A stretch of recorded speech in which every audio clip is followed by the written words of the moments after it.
So, Welcome. welcome. Today we're talking about emotional attachment, surrender, and letting go. And this is I didn't inform you that I would be doing this. This is the intro to the episode we just recorded. You had me really confused. Like, we just talked about that, bro. I knew there were some screws loose. Yeah, they got real loose. Yeah. Came unhinged. So it was a very spontaneous conversation that just started in pre-recording, but we were recording and then it turned into a whole beautiful podcast. So there's not an official intro for it, but now there is, and that's what this is right now that we're doing.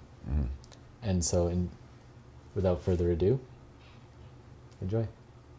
It's a dandy. Is it? It's a Family Guy episode. Oh. You've been dropping some Family Guy today. Yeah. Do you watch it ever? Not anymore. I've been watching a show called Ted Lasso. Oh, yeah. Have you heard of it? I've, to a little bit, yeah. To a degree? Yeah. Great show. Very funny. There's actually a very powerful moment in it where it was an episode I watched yesterday, and he was, like, him and his wife were together in this part of the season. Spoiler alert. And you could tell the marriage was strained, that they were kind of weaving this story throughout, and she comes to visit him because he's in England, she's in the States with their son, and she's distraught. She's crying, she's sad, and he's like, what's wrong? And he really loves her and wants to continue, and she's like, I just don't feel in love with you anymore. I don't want to be with you, but I want to be with you. Like, you could tell she was torn. And she was like, I'll keep working at it. I'll figure this out. Like, I just want to feel the love I once felt for you again. Like, in the more romantic sense, or a more truthful wife-husband relationship. And you could see that he was quite brokenhearted at this. And then he ends up saying to her, he's like, hey, like, we don't have to do this anymore. Like, I let you go, basically. And he let her go. Like, he said, it's fine. We'll get a divorce. I know that's what's best for both of us. And you could just see in the show, like, this deep sense of relief in her. It was just like a really beautiful moment of, like, oh yeah, like, not all TV shows are based in those more negative narratives. Like, there can be really beautiful lessons, and such a beautiful lesson of letting go.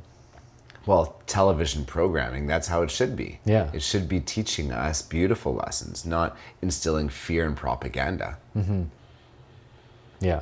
Right? So, like, they're few and far between, those ones, but they're treasures. Thanks for sharing that, man. Yeah.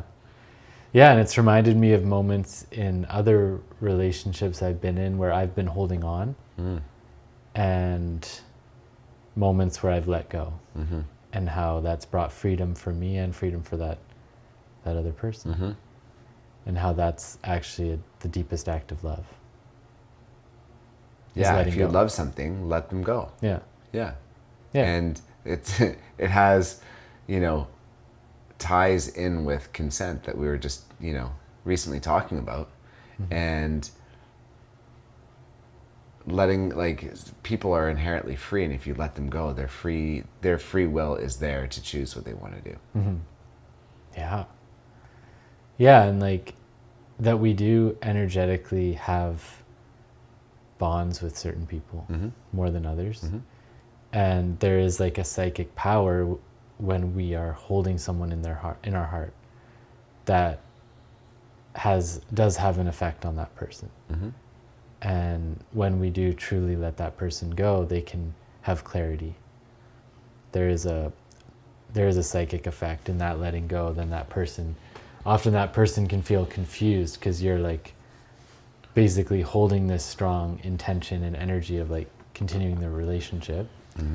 And that can kind of cloud that person's judgment a little bit. And in the letting go, they can also see it clearly. And they're given the chance to see it clearly. And I found that whenever there's an opportunity to let go, it means we're meant to let go. Like, it doesn't necessarily mean that we're going to lose that thing, or letting go means like fully that it leaves our life, but just the emotional attachment. Like when an emotional attachment arises and there's a space to let it go, usually that means it's time to let it go, or it wouldn't even be up for review, so to speak. It would be more subconscious. Doing our best and then surrendering to the outcome comes through for me. It's like not attaching emotionally in a codependent way, attaching securely in yourself and in the fact that all things are impermanent and things do shift and change always. You know, it's a paradox. And really like coming back to that. I am safe within myself. Therefore, change is safe in me. Therefore, if this does not become what perhaps I and or we wanted for it to become, that's okay. And could it be even better than I ever imagined? Is a part that I like to add because of this. Yeah. And it materializes. I've found that whenever I let go, life always gets better. And sometimes it's immediate, sometimes it's a delayed response. However, it always gets better. Because we can only let go of what's not really for us or ours. It's like getting out of our own way. I like that. Only let go of something that is not for us, because if you let go of something that is for you, it comes back, right? It's the boomerang effect. Yeah. Yeah. Similar to a molehill. Yeah. The boomerang effect, Australia medicine. That's right. Of the kangaroo. Yeah. Yeah. Down under medicine. Yeah. Isn't it crazy that kangaroos exist? And they have pouches Yeah. that they raise their children in.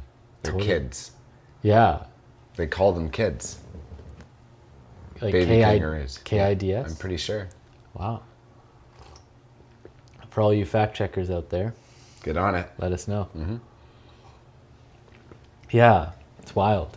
Marsupials. I thought we were talking about kangaroos.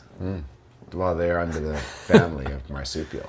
What else is a marsupial? I believe duck-bill platypus are, Okay. and there's several others. I want to say koala. No, Koalas do live in Australia. this is true. There's others. I Yeah, just Australia. I've never been to Australia, but it seems like quite a crazy place. Yeah. I'm gonna go. It's beautiful there. Oh yeah. Yeah. I just don't know when or where. Okay. Cool. I've heard the central Australia, very hot. But you don't want to go there. Right. Usually you want to stay to the The outskirts. the northern central would be hot. Just like generally the center. Okay. Yeah. Very good.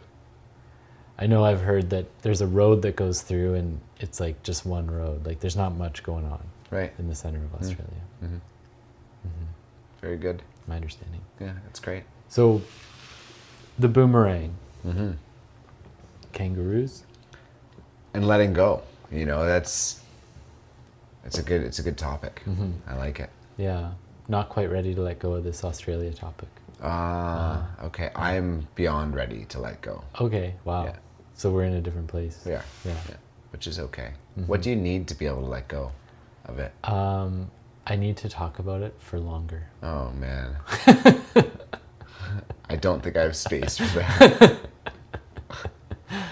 I could just talk to myself. In silence, great. No, like out loud. No, because then I'm there and my ear. Oh, actually. inadvertently, I'm not wearing earplugs. I have some right I know here. you. I'm not surprised that you do, Robbie. Was that from the ecstatic dance last night? Yeah, they were giving them away Okay. for free. Great. Yeah. Did So- you grab the jar? I wasn't quite so opportunistic. Ah, Yeah. That said, letting go of emotional attachments. And it is letting go of the emotional attachment to outcome. Like, that's one of the things one of my elders and teachers really would say a lot. He's one of those guys that'll just say the same thing a lot. And he always says, letting go of the emotional attachment to outcome. It's always felt really true to me, because when we have an emotional attachment to outcome, we get focused on this one way that it needs to be, and we are no longer present, and we fall out of love. And we're living in anxiety, because when we're living in the future, it's an anxious state. 100%. And like, how limiting is it? It's awful. Right? It's really awful. And the story, all of them, all stories that we tell ourselves are stories.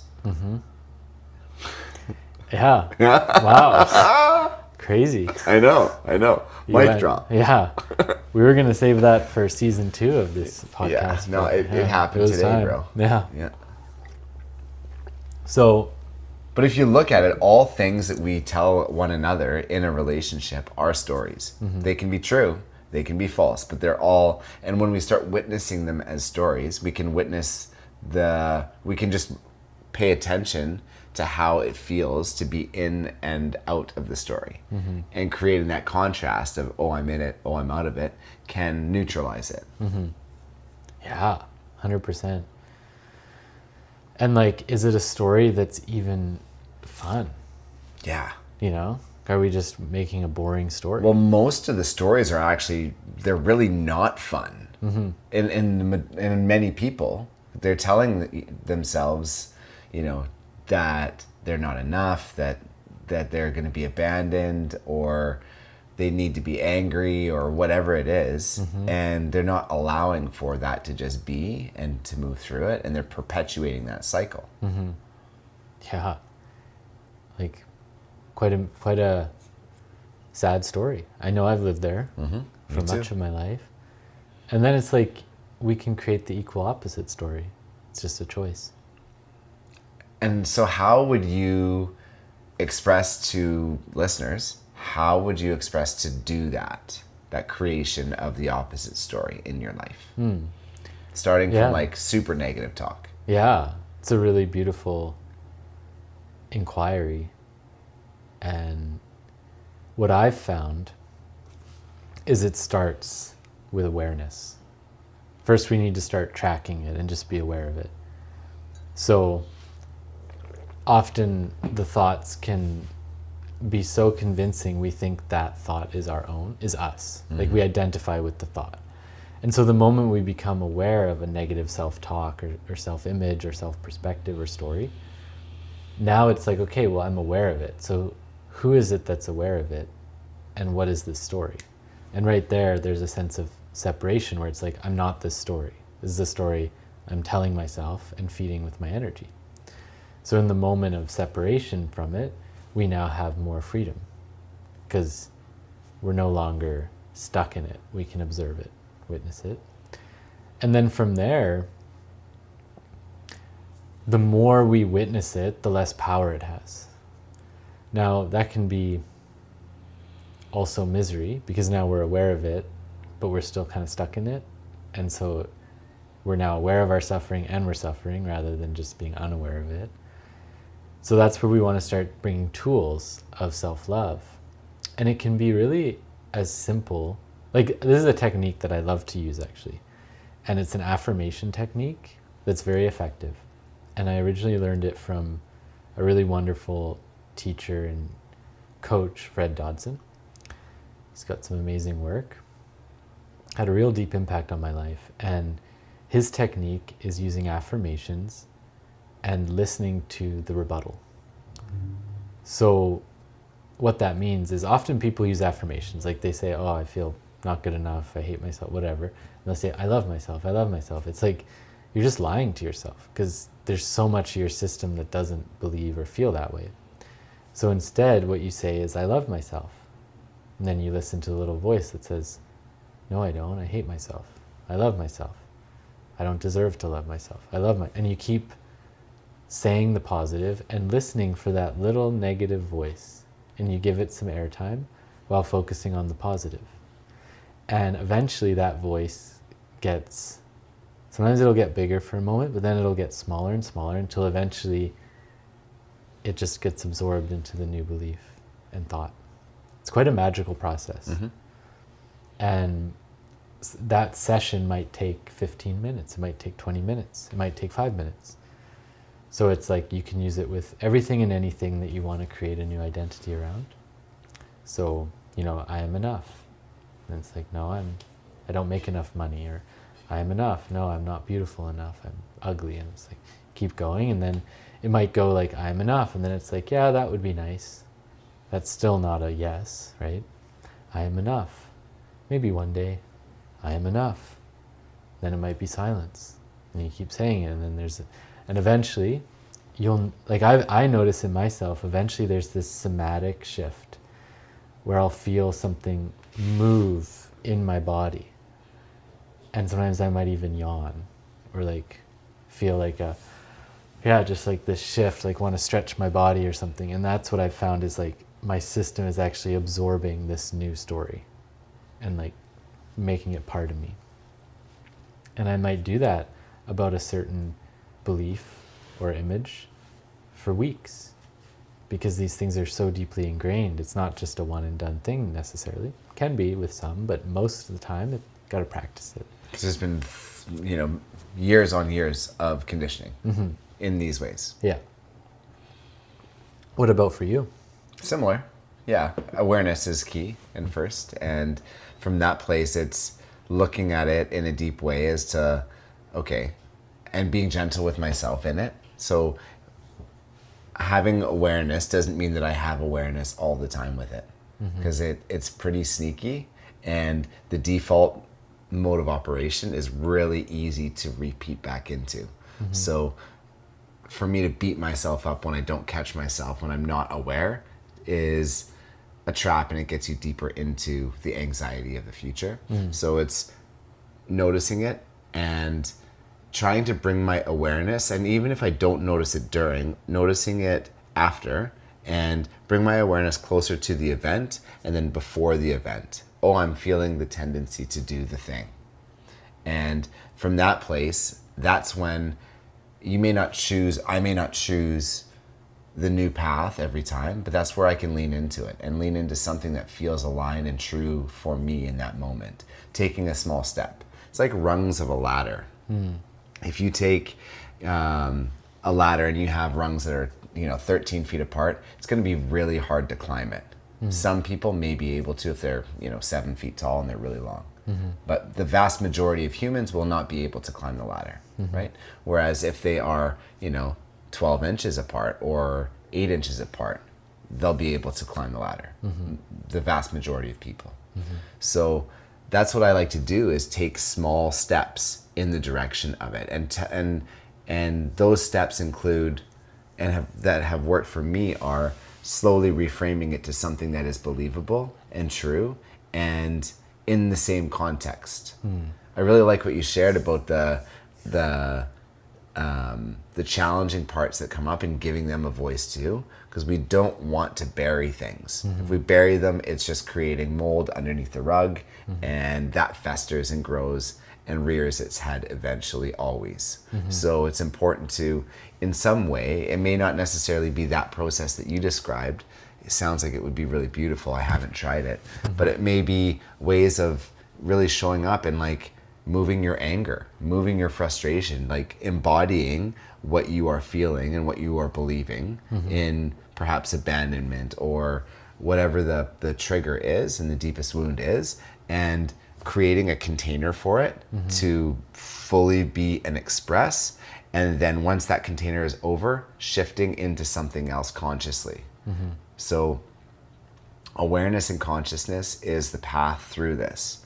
And the more of it that we have, and the tighter the grasp on it that we have, the easier it is to transmute it into a path of reframe, right? And changing, I think essentially what we're doing is we're changing personality structure, right? Because behaviors, when exhibited for a long period of time, become personality traits, right? So that's essentially what we're doing in reframing work, is shifting our personality. 100%. And it's fun. It's like, oh wow, my personality is not necessarily a fixed thing. It can shift and change and grow. you know, and there's certain temperaments and like natural ways of being for people.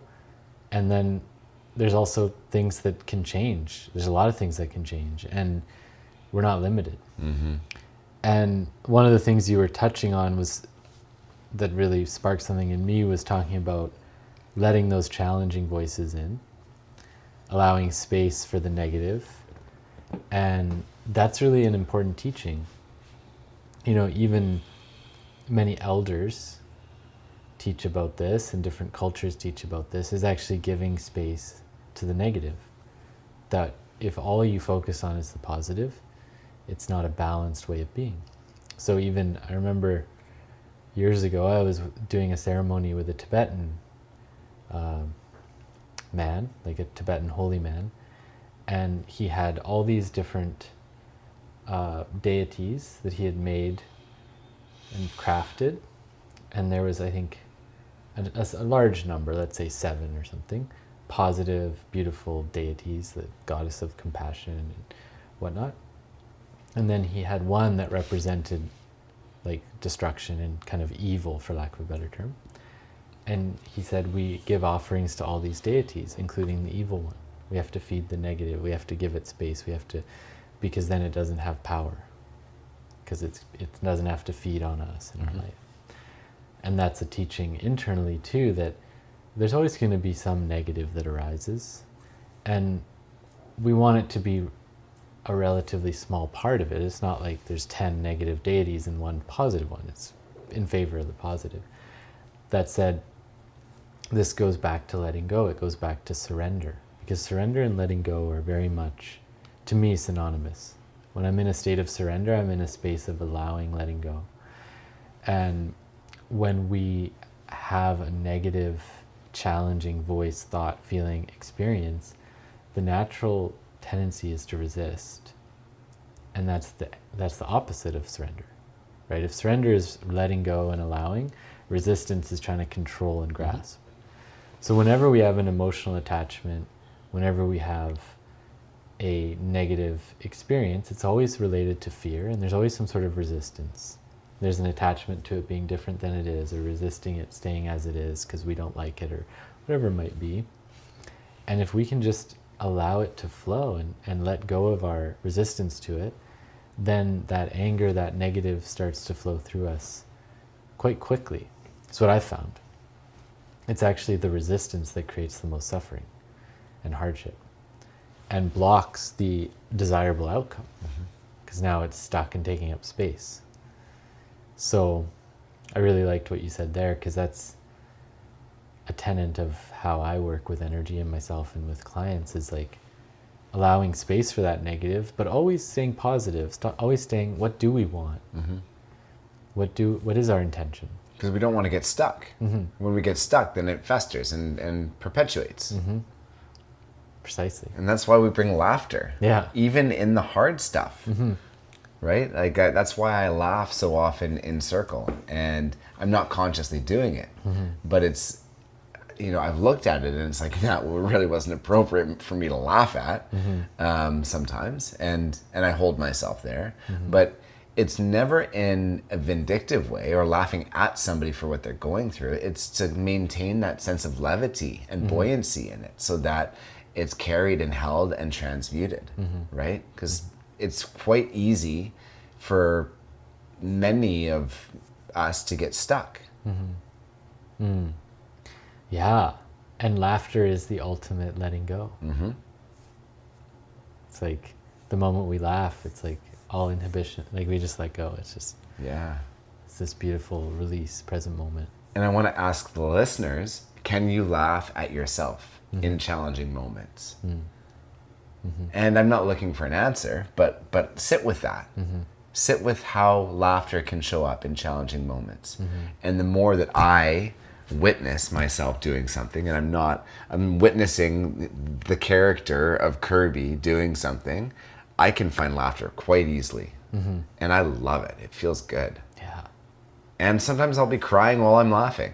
You know, it's like energy is moving and flowing. And that's the most important thing in life, is to maintain that flow, I believe, of energy. It's really important to notice where we're stuck and notice our edges and work through them with consciousness. Beautiful. I love that as well. The ability to laugh at ourselves. Yeah. Do you love it more or less than me? I would say I love it more. Okay. Yeah. Right. Yeah. Very good. Definitely. Yeah. What about you? I would also say that I love it more. So we agree. Yeah, we agree. Yeah. The power of surrender, letting go, and laughter are all very much connected. Whereas the attachment, the clinging, the resistance are all related. And the difference is also fear and love, right? Like when we have an emotional attachment to something, it's based in fear. And it's based in trying to control the outcome. And that's the nuance between being emotionally attached to something and just desiring and intending something. Because we can hold a desire, an intention for an outcome without being attached to it, being a certain way. Hard for many to do that with the conditioning. Yeah. But through time, it can be learned, and it is so impactful and so helpful for people to live that way. You just pour water on yourself. Yeah, surrender. Good job. To the moment, yeah, you know? you got it.